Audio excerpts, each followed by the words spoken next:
Hello, welcome to the Ambition of Study Life. Ambition of Study Life में आपका स्वागत है। शुरू करते हैं आज की डेली करंट अफेयर्स 4 मार्च 2026 की। तो कल की क्विज का जो क्वेश्चन था वो था आपका कि किस राज्य के अरियूर 16 रिजर्व फॉरेस्ट में अपना पहला डार्क स्काई पार्क बनाया है? तमिलनाडु, केरल और कर्नाटक या आंध्र प्रदेश। तो कहाँ पर बनाया है? तो ये बनाया है तमिलनाडु में। तमिलनाडु के नमक्कल जिले में। कौन से? तमिलनाडु के नमक्कल जिले में अरियर 16 रिजर्व फॉरेस्ट में पहला डार्क स्काई पार्क बनाया गया।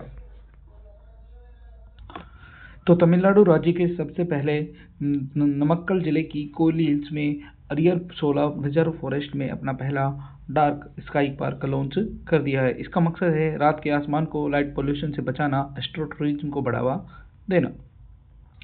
इसके अलावा अगर हम बात करें भारत में पहला जो डार्क स्काई पार्क है वो कहाँ पर बनाया गया? लद्दाख के हानले में बनाया गया। तो शुरू करते हैं आज की करंट अफेयर्स का पहला क्वेश्चन। एआई बेस्ड शिकायत निवारण और आसान डीबीटी इंटीग्रेशन के लिए भारत का पहला इंटीग्रेटेड दिव्यांग सहायक पोर्टल किस राज्य में लॉन्च किया गया? महाराष्ट्र, केरल, कर्नाटक या आंध्र प्रदेश। तो देखिए इस क्वेश्चन को करेंगे। इस क्वेश्चन का क्या आंसर हो जाएगा? महाराष्ट्र। किस में हो जाएगा? महाराष्ट्र में किया गया। हाल ही में महाराष्ट्र के जो डिप्टी सीएम है अजीत पवार, उनका निधन हो गया। उनकी पत्नी, क्या नाम उनका? सुनेत्रा पवार को नई उप मुख्यमंत्री बनाया गया। ठीक है। महाराष्ट्र सरकार ने दिव्यांगजनों के लिए विभिन्न कल्याणकारी योजनाओं को सुव्यवस्थित करने और दिव्यांगजन अधिकार अधिनियम 2016 के प्रभावी कार्यान्वयन को सुनिश्चित करने हेतु देश का पहला एकीकृत दिव्यांग सहायक पोर्टल लॉन्च कर दिया है। ये पोर्टल प्रक्रियागत चरणों को कम करता है, मैनुअल कागजी कार्रवाई को कम करेगा। ठीक है। Question number 2। Chip manufacturing value chain को मजबूत करने के लिए जापान, साउथ कोरिया, मलेशिया ने किस राज्य में 1600 करोड़ रुपए का निवेश किया है? महाराष्ट्र, गुजरात, उत्तर प्रदेश या तेलंगाना। तो किस में किया है? गुजरात में किया है। जब भी हम बात करें सेमीकंडक्टर पॉलिसी की तो भारत के किस जिले में? भारत के गुजरात राज्य में ये सेमीकंडक्टर पॉलिसी लगाई जा रही है। कौन सी कंपनियां लगाएंगी?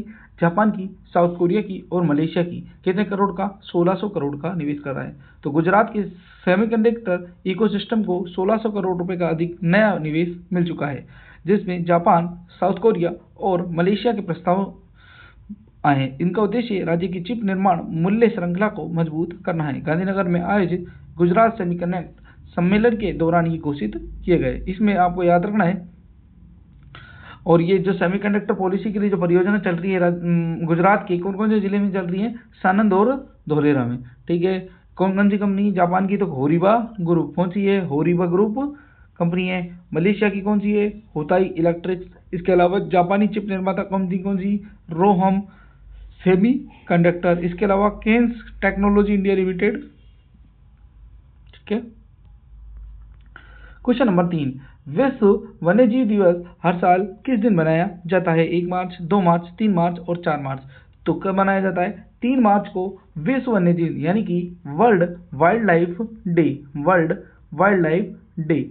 तो WWD कब मनाया जाता है? ये मनाया जाता है 3 मार्च को। कब से स्टार्ट हुआ था? 2013 में अनाउंस हुआ और 2014 से हम इसे प्रतिवर्ष मना रहे हैं। इसके अलावा 3 मार्च को ही कौन सा दिवस मनाया जाता है? 3 मार्च को वर्ल्ड हियरिंग डे यानी कि वर्ल्ड हियरिंग डे, विश्व श्रवण दिवस भी मनाया जाता है। तो विश्व वन्यजीव दिवस 2026 प्रत्येक वर्ष 3 मार्च को मनाया जाता है। संयुक्त राष्ट्र द्वारा वन्यजीवों, पौधों के संरक्षण के प्रति जागरूकता बढ़ाने और महत्वपूर्ण योगदान को मान्यता देने के उद्देश्य से इसे मनाया जाता है। 2026 में इसकी थीम औषधि और सुगंधी पौधे, स्वास्थ्य, विरासत और आजीविका का संरक्षण यानी कि mechanical and aromatic plants conserving health और इसके अलावा हेरिटेज एंड लाइवलीहुड। तो इसकी शुरुआत कब हुई थी? 2014 में। इसके अलावा एक और दिवस है जिसका नाम है विश्व श्रवण दिवस। ये भी हर साल 3 मार्च को मनाया जाता है, जिसका उद्देश्य बहरेपन और श्रवण हानि की रोकथाम के बारे में जागरूकता बढ़ाना और लोगों के प्रति कार्यवाही करना। विश्व स्वास्थ्य संगठन के द्वारा इसे हर साल मनाया जाता है। 2026 में इसकी थीम समुदाय से कक्षाओं तक सभी बच्चों के लिए श्रवण देखभाल और इंग्लिश में इसकी थीम है from communities to classroom hearing care for all children. तो क्या है, दोनों थीम याद रख लोगे। एक की थीम है औषधीय सुगंधित पौधे, स्वास्थ्य, विरासत और आजीविका एंड संरक्षण। दूसरी की है समुदाय के कक्षाओं से समुदाय से लेकर कक्षाओं तक सभी बच्चों के लिए श्रवण देखभाल। ठीक है, national read across America day, तो ये कब मनाया गया था? ये प्रत्येक वर्ष 2 मार्च को मनाया जाता है। 1 मार्च को हमने 2 दिवस और मनाए, जिनमें से एक था विश्व नागरिक सुरक्षा दिवस, जिसकी थीम 2026 में लचीले और टिकाऊ भविष्य के लिए पर्यावरणीय जोखिमों का प्रबंधन रखी गई। 1 मार्च को ही हमने शून्य भेदभाव दिवस मनाया, जिसकी थीम लोक सर्वोपरि रखी गई। क्वेश्चन नंबर 4, तो किस वर्ष तक अर्थव्यवस्था को बढ़ाने के उद्देश्य से भारत की लॉजिस्टिक पॉलिसी कॉस्ट को 10% से कम करने का लक्ष्य तय किया है? 2035, 2040, 2030 या 2050? तो कब किया है? 2030 तक। तो उपभोक्ता मंत्रालय और खाद्य व सार्वजनिक वितरण मंत्री प्रहलाद जोशी ने आज कहा कि देश के विकास के लिए सरकार का लक्ष्य 2030 तक भारत की लॉजिस्टिक लागत को 10% तक कम करना है। नई दिल्ली में केंद्रीय वेयरहाउस कॉरपोरेशन के 70वें स्थापना दिवस के अवसर पर बोलते हुए श्री जोशी ने कहा कि वेयरहाउसिंग और लॉजिस्टिक उद्योग देश के विकास में महत्वपूर्ण भूमिका निभाता है। केंद्रीय मंत्री प्रहलाद जोशी 2 मार्च को नई दिल्ली में सेंट्रल वेयरहाउसिंग कॉरपोरेशन के 70वें फाउंडेशन पर बात कर रहे थे। उन्होंने बताया कि भारत में वेयरहाउसिंग सेक्टर के हर साल 15% की दर से बढ़ने का अनुमान है, जो 2027 तक 35 बिलियन के आसपास पहुंच जाएगा। क्वेश्चन नंबर 5, उत्सव चरण दास, जिनका मार्च 2026 में निधन हो गया, किस पारंपरिक कला के प्रसिद्ध कलाकार थे? लेखक, नर्तक, गायक और राजनीतिक। तो क्या थे ये एक डांसर थे। क्या थे? डांसर थे, यानी कि नर्तक थे। ठीक है, तो मशहूर लोक नृत्य कलाकार उत्सव चरण दास का 1 मार्च 2026 को 78 साल की उम्र में पूरी उड़ीसा में निधन हो गया। वे घोड़ा नाचा यानी कि घोड़ा नृत्य के मशहूर कलाकार और शिक्षक थे। उड़ीसा में मछली पकड़ने वाले समुदाय द्वारा किया जाने वाला पारंपरिक लोक नृत्य कौन सा है? घोड़ा नाचा। 6 दशकों से इसको ये कर रहे हैं और इन्हें पद्मश्री अवार्ड से 2020 में सम्मानित किया गया। इसके अलावा संगीत नाटक अकादमी पुरस्कार, सीनियर फेलोशिप संगीत संस्कृति मंत्रालय भी मिली हुई है। क्वेश्चन नंबर 6, इंसान जानवर संघर्ष को सुलझाने के लिए किस राज्य में प्रोजेक्ट हनुमान शुरू किया गया? तमिलनाडु, आंध्र प्रदेश, केरल और कर्नाटक। तो किस में किया गया है? तो ये किया गया है आंध्र प्रदेश राज्य में। तो हाल ही में आंध्र प्रदेश राज्य के डिप्टी चीफ मिनिस्टर और फॉरेस्ट मिनिस्टर पवन कल्याण ने 3 मार्च 2026 को हनुमान प्रोजेक्ट को लॉन्च कर दिया। हनुमान का मतलब होता है healing and nurturing units for monitoring and nurturing of wildlife. Operational roll out Mangalagiri में ASP 6th battalion parade ground में हुआ। 100 से ज़्यादा इक्विप्ड गाड़ियों को हरी झंडी दिखाई, जिसमें कॉन्फ्लिक्ट जोन में तुरंत दखल देने के लिए स्पेशल यूनिट्स भी शामिल है। पहली बार घायल वाइल्ड लाइफ के लिए डेडिकेटेड एम्बुलेंस तैनात की जा रही है, ताकि उन्हें तुरंत मेडिकल अटेंशन और रिहेबिलिटेशन सेंटर तक पहुंचाया जा सके। ये प्रोजेक्ट हाथी, तेंदुओं जैसी जंगली जानवरों की मूवमेंट के बारे में गांव के लोगों को अलर्ट करने के लिए रियल टाइम ट्रैकिंग और अर्ली वार्निंग सिस्टम का इस्तेमाल करेगा। तो कौन कौन सी जिले में? शेषाचलम और नन्नामला के जंगलों में आंध्र प्रदेश राज्य में हनुमान नाम का प्रोजेक्ट चलाया, जिसकी फुल फॉर्म क्या है? Healing and nurturing units for monitoring and nurturing of wildlife. Question number 7, किस राज्य का पहला ब्लू बॉन्ड मार्च 2026 में गुजरात के गिफ्ट सिटी में NSE इंटरनेशनल यानी कि इंटरनेशनल एक्सचेंज पर ड्यू लिस्ट किया गया था? चीन, म्यांमार, श्रीलंका और ओमान। तो किस देश में किया गया? श्रीलंका में किया गया। तो हाल ही में DFC बैंक का LKR 3 बिलियन का ब्लू बॉन्ड, जो श्रीलंका का पहला ब्लू बॉन्ड है, गुजरात के गिफ्ट सिटी में लॉन्च किया गया। ये 27 फरवरी 2026 को कोलंबो स्टॉक एक्सचेंज और NSE 11 के बीच साइन किए एक MOU से मुमकिन हुआ है। ये गिफ्ट सिटी में भारत के इंटरनेशनल फाइनेंशियल सर्विसेज सेंटर के अधिकार क्षेत्र में ट्रेडिंग के लिए मंजूर होने वाला पहला ब्लू बॉन्ड है। भारत दुनिया का पहला सोवरेन ब्लू बॉन्ड 2018 में किस देश ने लॉन्च किया था? सेशेल्स ने। सेशल्स ने लॉन्च किया था। सेशल्स की मुद्रा भी क्या है? रुपया। क्या है? रुपया। क्वेश्चन नंबर 8, जन औषधि सप्ताह 2026 एक सप्ताह तक चलने वाला आउटरीच कैंपेन किस तारीख को मनाया जाता है? 2 से 8 मार्च, 4 से 10 मार्च, 1 से 7 मार्च या 3 से 9 मार्च। तो कब मनाया जाता है? 1 से 7 मार्च तक कौन सा जन औषधि सप्ताह मनाया जाता है। इस सप्ताह के आखिरी दिन 7 मार्च को जन औषधि दिवस मनाया जाएगा। क्या मनाया जाएगा? जन औषधि दिवस। तो जन औषधि सप्ताह 1 से 7 मार्च तक चलेगा। प्रधानमंत्री भारतीय जन औषधि परियोजना और सस्ती अधिक अच्छी जेनरिक दवाइयों के फायदों के बारे में जागरूकता फैलाना इसका मकसद है। जन औषधि दिवस 7 मार्च को बनाया जाएगा, जो कि 8वां जन औषधि दिवस है। इसकी थीम इस साल जन दवा जरूरी भी, भरोसेमंद भी, सेहत की बात बचत के साथ रखी गई है। भारत में अब तक कितने जन औषधि केंद्र हो गए हैं? 18,000, जिन्हें 2027 तक बढ़ाकर कितने करना है? 25,000 करना है। इसके अलावा एक ऐप बनाया गया जिसका नाम है जन औषधि सुगम एप्लीकेशन, जो नागरिकों को अपने आसपास का जन औषधि केंद्र बताएगा। क्वेश्चन नंबर 9, प्रधानमंत्री नरेंद्र मोदी ने हाल ही में किस गुरु के 350वें शहीदी समागम को संबोधित किया और पारंपरिक रूप से हिंद की चादर भारत की ढाल के रूप में सम्मानित किया? गुरु गोविंद सिंह, गुरु तेग बहादुर सिंह, गुरु हरराय सिंह और गुरु हरगोविंद सिंह। तो किसे किया? गुरु तेग बहादुर सिंह की 350वीं शहीदी दिवस पर उन्हें भारत की ढाल यानी कि हिंद की चादर से सम्मानित किया गया। तो प्रधानमंत्री नरेंद्र मोदी ने 1 मार्च 2026 को गुरु तेग बहादुर की 350वीं शहीदी समागम को संबोधित कर दिया और उन्होंने चांदनी चौक के गुरुद्वारा शीशगंज साहिब में रखा गया, जो कि ठीक वही जगह है जहां पर 1675 में वो शहीद हुए थे। तो अगर बात कर ले 1675 में मुगल बादशाह औरंगजेब के राज में कश्मीरी पंडितों को जबरदस्ती धर्म बदलने के खिलाफ कौन खड़े हुए थे? सिखों के नवे गुरु तेग बहादुर जी। इसके अलावा उन्होंने 115 काव्यात्मक भजन लिखे हैं।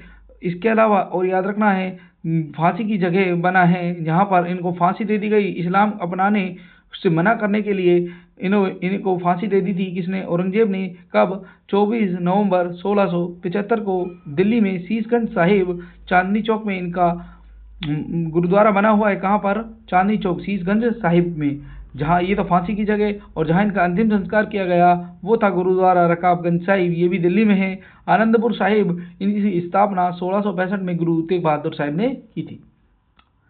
क्वेश्चन नंबर 10, वज्र कोर जिसे 1 मार्च 2026 को अपना 76वां स्थापना दिवस मनाया किस साल बनाया गया था?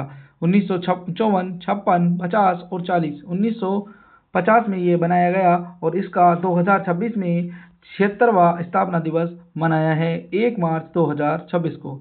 तो वज्र कोर 1 मार्च 2026 को अपना 76वां स्थापना दिवस मनाया। इसको बनाया कहाँ था? अम्बाड़ा में। बाद में इसका परमानेंट हेडक्वार्टर पंजाब के जलंधर में शिफ्ट कर दिया गया। आज़ादी के बाद इंडियन आर्मी में बनी पहली कोर का गौरव किसे प्राप्त है? वज्र कोर को। इसका दूसरा नाम क्या है? Defenders of Punjab. क्या नाम है? Defenders of Punjab. बैटल्स में जो भी 1975 की हुई थी और 1971 की हुई थी, उसमें इन्होंने कई बैटल और थिएटर अवार्ड भी जीते हैं। क्वेश्चन नंबर 11, भारत ने हाल ही में किस देश के साथ आर्थिक संबंधों को बढ़ाने के लिए द्विपक्षीय स्वैप समझौते को नवीनीकृत किया है? तो जापान, इंग्लैंड, वियतनाम और लाओस। तो किसको किया है? जापान को। ठीक है। हाल ही में भारत ने जापान के साथ द्विपक्षीय मुद्रा विनिमय समझौता 26 फरवरी 2026 को विनिर्मित कर दिया है और भारतीय रिजर्व बैंक द्वारा आज जारी विज्ञप्ति के अनुसार बीएसए का आकार अब 75 अरब अमेरिकी डॉलर पर अपरिवर्तित है। क्वेश्चन नंबर 12, गित्विक नकाना नामक नई भूमिगत मछली किस राज्य में खोजी गई है? असम, उड़ीसा, केरल और त्रिपुरा। तो किस राज्य में खोजी गई है? असम राज्य में खोजी गई है। तो गिचक नकाना नामक नई भूमिगत जलीय मछली प्रजाति की खोज असम में हुई। ये कोविडिडे परिवार से संबंधित है। इसका नाम गारो भाषा में लिखा गया है, जिसे गिचक का अर्थ होता है लाल और तथा नाटोक और काना का अर्थ है मछली, यानी कि इसमें भूमिगत जीवन के अनुकूलन पाए जाते हैं और दृश्य आंखों का अभाव, पारदर्शी और रंगीन, सरकारी और अत्यंत लघु आकार, इनकी खोपड़ी छत पूर्णतः अनुपस्थित होती है। ये इतना डीप में नहीं जाना। तो कहाँ पर पाई गई है? असम में पाई गई है। कैसे कलर की है? लाल कलर की। बस कौन से परिवार संबंधित है? कोवटीडे। समझ में आया? Yes sir. नेक्स्ट क्वेश्चन, अगला क्वेश्चन है भारत स्टील समिट 2026 का आयोजन किस शहर में किया जाएगा? नई दिल्ली, बेंगलुरु, कानपुर और मुंबई। तो किस में किया जाएगा? नई दिल्ली में। कब से कब तक किया जाएगा? अप्रैल 2026 में। अप्रैल 2026 में। कहाँ पर किया जाएगा? भारत मंडपम, नई दिल्ली के अंदर किया जाएगा। तो भारत पहली बार 16 से 17 अप्रैल 2026 को स्टील समिट को होस्ट करने जा रहा है। ये समिट प्रगति मैदान भारत मंडपम में आयोजित होगी। भारत सरकार का स्टील मंत्रालय इसको आयोजित कर रहा है। इसके अलावा ग्लोबल स्टील लैंडस्केप में भारत की बढ़ती ताकत को दिखाया जा सके।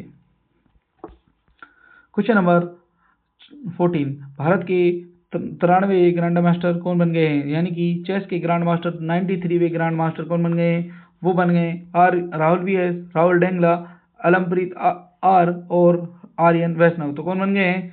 तो बन गए आरव डेंगला। तो आरव डेंगला, मुंबई के आरव डेंगला हाल ही में भारत के 93वें ग्रैंड मास्टर बन गए। जबकि जनवरी 2026 में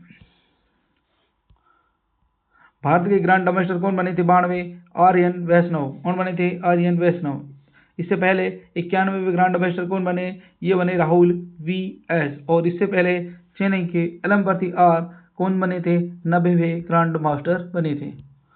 तो मुंबई के युवा खिलाड़ी अपना जीएम नॉर्म जीता और क्लासिकल लाइव रेटिंग 2526 के साथ नए ग्रैंड मास्टर बन गए हैं। कौन? आरव डेंगला। आरव डेंगला। भारत के पहले ग्रैंड मास्टर कौन है? विश्वनाथन आनंद। विश्वनाथन आनंद कब बने थे? 1988 में। और दूसरे कौन है? दिव्येंदु बरुआ। कौन है? दिव्येंदु बरुआ।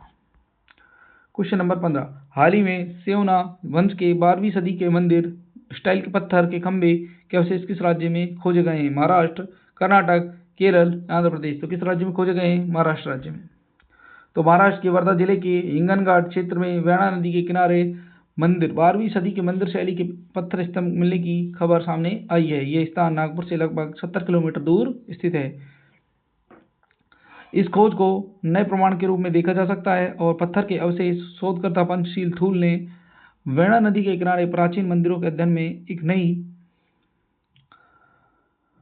खोज की। और ये पत्थर साधारण दिखाई दे रहे हैं, लेकिन इनकी सतह पर मौजूद जटिल नक्काशी के शोधकर्ताओं ने ध्यान आकर्षित किया। और इस शोधकर्ता का जो कार्य है वो प्रवीण कुडू के नेतृत्व में किया गया।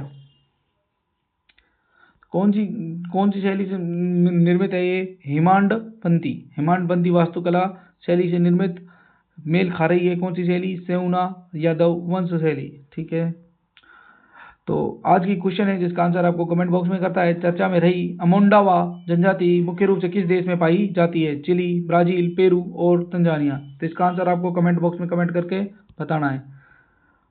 तो ये थी आज की करंट अफेयर्स। आई होप आपको अच्छी लगी होगी। चैनल को लाइक करें, सब्सक्राइब करें और शेयर करें। और आप हमारी टेलीग्राम चैनल को ज्वाइन कर सकते हैं पीडीएफ के लिए। तब तक के लिए मिलते हैं अपन नेक्स्ट वीडियो में। धन्यवाद।